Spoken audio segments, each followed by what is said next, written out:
André, nous sommes au 6 disques et évidemment il y a plein de souvenirs qui sont là et vous en avez un certain nombre puisque vous avez travaillé chez Vogue tôt, vous avez même fréquenté le golf Drouot très très tôt et vous avez des anecdotes assez importantes. Alors on pourrait commencer déjà par ce que vous faisiez chez Vogue.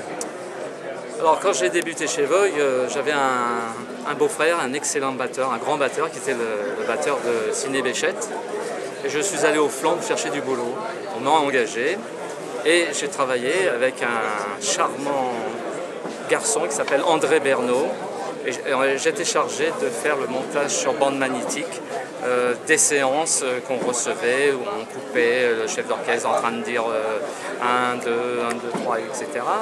Est arrivé un jour dans notre petit studio au 2e étage, 54 rue d'Hauteville, je me souviens, un groupe de personnes et avec 2 jeunes musiciens, notamment un qui était assez grand, blond, beau mec, et il avait un magnifique œil au beurre noir déjà, ça je m'en souviens, un sacré cocard. Et puis il a fait ce qu'on appelle une espèce de casting, quoi. Et c'était n'importe quoi, il ne se roulait pas par terre, mais c'était mauvais, quoi. Bon, bah, Jacques Volson, le directeur de l'époque, qui était directeur artistique de Vogue, lui a dit bah, écoute, tu m'intéresses, je crois qu'on pourra faire quelque chose ensemble. Et bah, ça a changé la vie de ce gamin, puisque ce gamin c'était Johnny Hallyday. Voilà, j'étais là, je l'ai vu signer. Moi j'avais quel âge j'avais? J'avais 1 an de plus que lui. Et comme on était les 2 gamins de cette école, de cette maison, il venait me voir tous les jours. Et puis, sachant que je jouais de la batterie, j'étais un jeune batteur à l'époque. Il m'a demandé, il m'a dit, ça serait bien si tu venais jouer de la batterie dans l'orchestre que je vais former, ça serait sympa, tu viens avec moi, tu viendras à la maison, je te donne ma carte. Alors, il m'a donné sa carte, puis un jour je suis allé chez lui, je crois que c'est au 13 rue de la Tour des Dames, au 1er étage. Et puis lorsque il a ouvert la porte, il y avait une odeur dégueulasse de poisson frit. Ajouté à ça l'odeur du chat, la pisse du chat, c'était infect. Bon, on a été dans sa chambre et en fait sa chambre, elle était très réduite.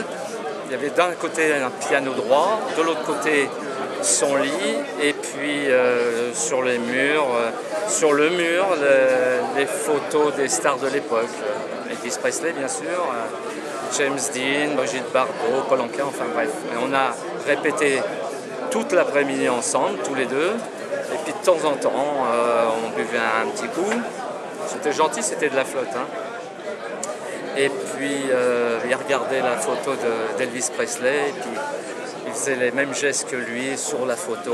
Enfin, voilà ma rencontre avec Johnny bien avant qu'il soit le grand chanteur que l'on connaît maintenant, parce que entre ce que j'ai connu moi et ce que l'on voit maintenant, on peut dire que c'est le patron. Quelle chanson il avait joué à l'audition? Aucune chanson qui a été enregistrée finalement. C'était c'était même pas. Je crois que c'était des trucs de Elvis Presley. Voilà. Ensuite, ils lui ont donné des chansons, Laisse tomber les filles ou Laisse les filles, voilà, etc., quoi. Mais on se voyait tous les jours, hein, il me montrait les photos qu'il avait fait. Il était très, très, très content. Et bah, ça faisait plaisir, quoi. Mais j'avoue que moi, personnellement, je n'aimais pas. Je n'aimais pas ce qu'il faisait. Si je me suis mis dans le rock, c'est uniquement pour les filles. Moi, c'était le jazz. J'ai toujours préféré le jazz de toute façon. D'accord. Mais voilà. Et alors chez Vogue, après Johnny, vous avez fait d'autres choses chez Vogue? Oui. Oui. Bah, dans les moments où il n'y avait pas trop de concerts, de galas, bah, je suis allé, comme je les connaissais bien, j'étais assistant photographe chez Vogue. Et on faisait les pochettes de disques. On a reçu les Kings, les Everly Brothers. etc. Pierre Perret, enfin toutes les chanteurs, chanteuses de cette époque-là, quoi. Voilà, j'ai travaillé là-dedans comme assistant photo. Et vous avez fait des photos ailleurs aussi? Oui, c'est exact. Pendant 2 ou 3 ans, j'ai été le photographe. Après Bob Lampard et Pierre, comment il s'appelait? Pierre, c'est un photographe. Enfin, j'ai oublié son nom. Et j'ai fait pendant 2 ou 3 ans photographe au Golfe de Rouault.